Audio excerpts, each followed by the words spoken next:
ये है जिसे हम बहुत प्यार करते हैं, इतना प्यार करते हैं कि इसे मैं की संज्ञा दे दी, मैं,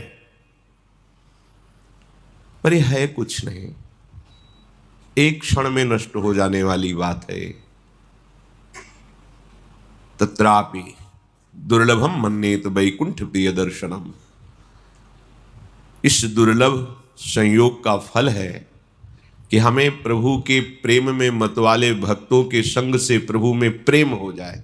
बस मनुष्य जीवन की दुर्लभता, धाम की ऐसी महामहिम कृपा, श्री लाडली लाल का ऐसा अनुपम अहेतुकी दुलार कि अपने जैसे घोर माया आसक्त जीवों को श्रीधाम की महामहिम रज में बैठने का सौभाग्य, श्रीधाम वृंदावन में आने का सौभाग्य और साधु समागम अत्यंत दुर्लभ। धन मिल जाना, कामनाओं की पूर्ति हो जाना, ये कोई खास बात नहीं है। सुत दारा धन लक्ष्मी पापियों के घर होए, संत समागम हरि कथा तुलसी दुर्लभ दूर।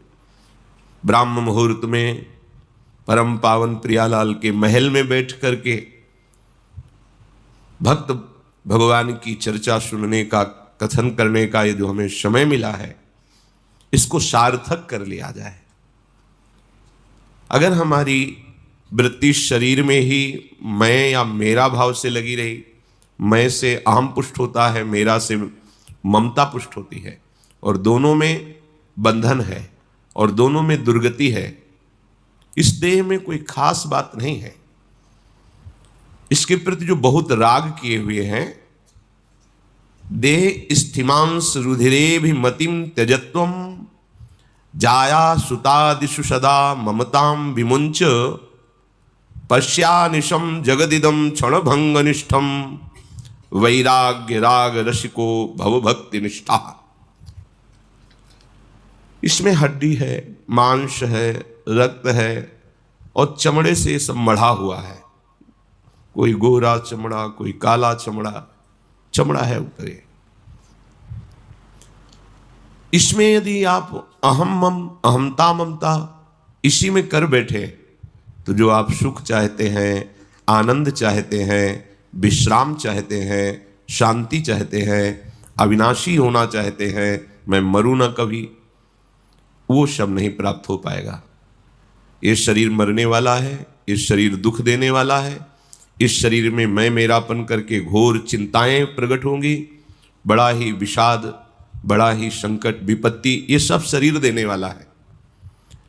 इस शरीर से ममता करना बिल्कुल बिल्कुल गलती है।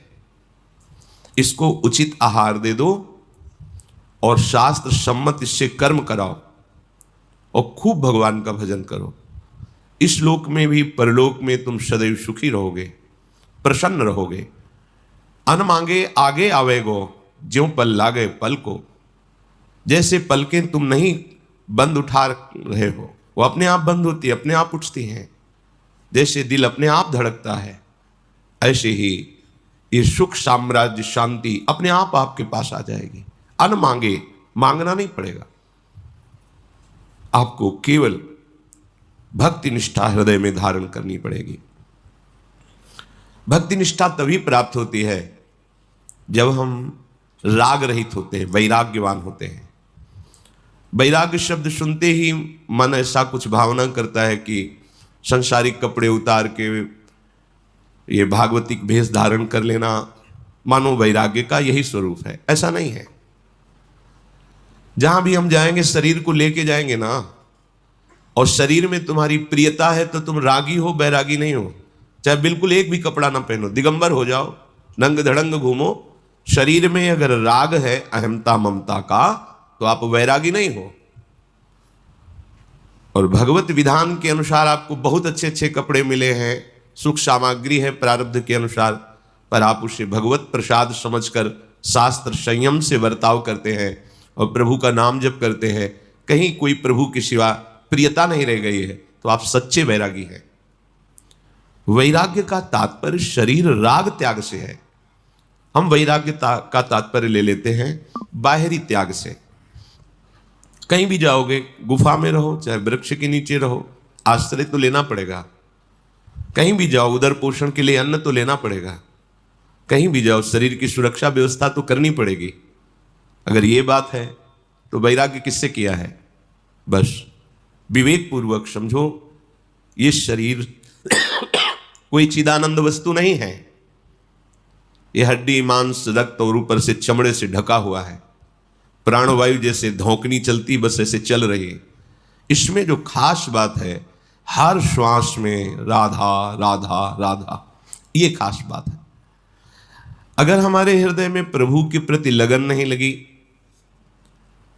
तो जिस शरीर को हम बहुत प्यार से पाल रहे हैं, पोष रहे हैं, मैं मान रहे हैं, इसके लिए बड़े अधर्माचरण भी कर रहे हैं, पाप भी कर रहे हैं, छल कपट जो भी जैसे सुख भोगे, तो व्याघ्रीव तिष्ठति जरा परितर्जयन्ति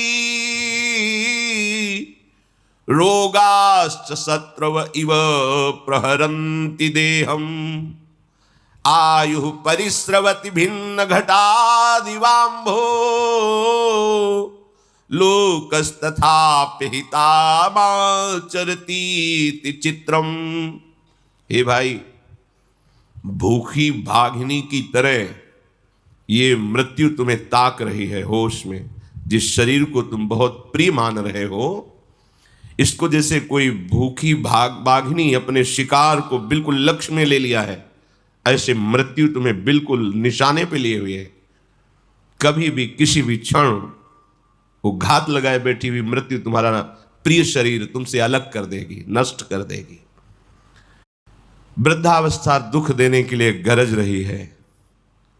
जब वृद्धावस्था आती है, शरीर रोग से युक्त होता है, न चलने की सामर्थ्य, न देखने की सामर्थ्य, न दांत हैं तो खाने की सामर्थ्य नहीं, कान में सुनने की सामर्थ्य नहीं, और कोई भी प्यार नहीं करता। उस समय की दुर्दशा को सोचो। जिस समय कोई भयानक रोग, असाध्य रोग से ग्रसित हो जाओगे, बार बार खूब धनराशि खर्चा होगी, तो परिवार वाले भी तुमसे उदासीन होकर भगवान से यही मनाएंगे कि तुम्हें उठा ले। जरा उस दशा पर विचार करके सोचो। कोई भयंकर प्रारब्ध कर्मा करके तुम्हारे शरीर को छिन्न भिन्न कर दे, किसी भी कारण से एक्सीडेंट हो गया, फिसल गए, हाथ पैर टूट गए, कुछ जरा उस पर विचार करके देखो। घड़े में जैसे जल भरा हुआ है और वो कच्चा घड़ा है तो क्षण में नष्ट हो जाएगा, ऐसे ही तुम्हारा ये शरीर क्षण में नष्ट होने वाला है। तुम बुरे आचरण, अधर्माचरण, पापाचरण, हिंसाचरण करके अपने पास पाप का बोझा जमा कर रहे हो। इसे तुम्हें अवश्य भोगना पड़ेगा।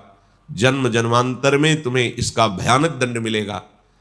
तुम अविनाशी हो, शरीर नष्ट हो जाएगा, पर तुम नहीं, तुम्हें फिर दूसरा शरीर मिलेगा, फिर दंड भोगना पड़ेगा। इसलिए मुक्त होने का अवसर आ गया है। जो हमसे गलतियां हुई हैं, पापाचरण हुए हैं, इनसे तुम इस जन्म में छुटकारा पा सकते हो। आगे तुम्हारा जन्म न हो, श्री भगवान की दिव्य परम धाम में तुम्हारा सेवा भाव से प्रिया प्रीतम के समीप पहुंचने का सौभाग्य उदय हो, ये इस जन्म में हो सकता है। प्रबल पुरुषार्थ करके, मन की मनमानी छोड़ करके, खूब नाम जप करते हुए, दूसरों को सुख पहुंचाने की भावना रखते हुए कोशिश करो, सब में आराध्य देव की भावना करो। इसी जन्म में तुम्हारे सारे पाप नष्ट हो जाएंगे, तुम्हारा हृदय शांत हो जाएगा, आनंद की उमगन आने लगेगी।